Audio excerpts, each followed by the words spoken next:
Motorcycle પર 12 જ્યોતિર્લિંગ અને 4 ધામની યાત્રા પર નીકળેલ વડોદરા શહેરના નીતિનભાઈ ભૂમિયા આજરોજ ભાવનગર ખાતે આવી પહોંચતા Bhavnagar sweet and Namkeen association દ્વારા ઉષ્માભર્યું સ્વાગત કરી આગળની યાત્રા માટે શુભેચ્છા અપાઈ હતી. વડાપ્રધાન નરેન્દ્રભાઈ મોદીના વિકસિત ભારતના સંકલ્પને ચરિતાર્થ કરવા વડોદરા ખાતેથી નીતિનભાઈ ભૂમિયા મોટરસાયકલ પર 12 જ્યોતિર્લિંગ અને 4 ધામની યાત્રા પર રવાના થયા હતા. આજરોજ નીતિનભાઈ ભૂમિયા અને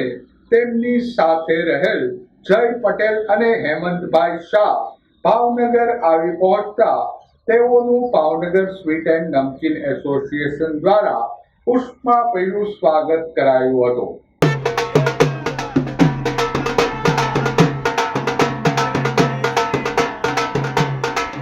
ભારત દેશના યશસ્વી અને માનનીય શ્રી નરેન્દ્ર મોદી સાહેબના એમના સપનું પૂરું કરવા માટે મેં આ 12 જ્યોતિર્લિંગ અને 4 ધામની યાત્રા ચાલુ કરી છે અને એનો સંકલ્પ કર્યો છે કે આવનારા દિવસોમાં અબ કી બાર 400 પાર એના માટેના બધા જ્યોતિર્લિંગમાં જઈને અભિષેક કરીશું, પ્રાર્થના કરીશું અને એમના બધા સપનો પૂરા થાય કે વિકસિત ભારત જે બનાવવા માંગે છે કે આવનારા 20 વર્ષમાં દુનિયામાં સર્વશ્રેષ્ઠ ભારત બને એના માટેની હું પ્રાર્થના કરવા માટે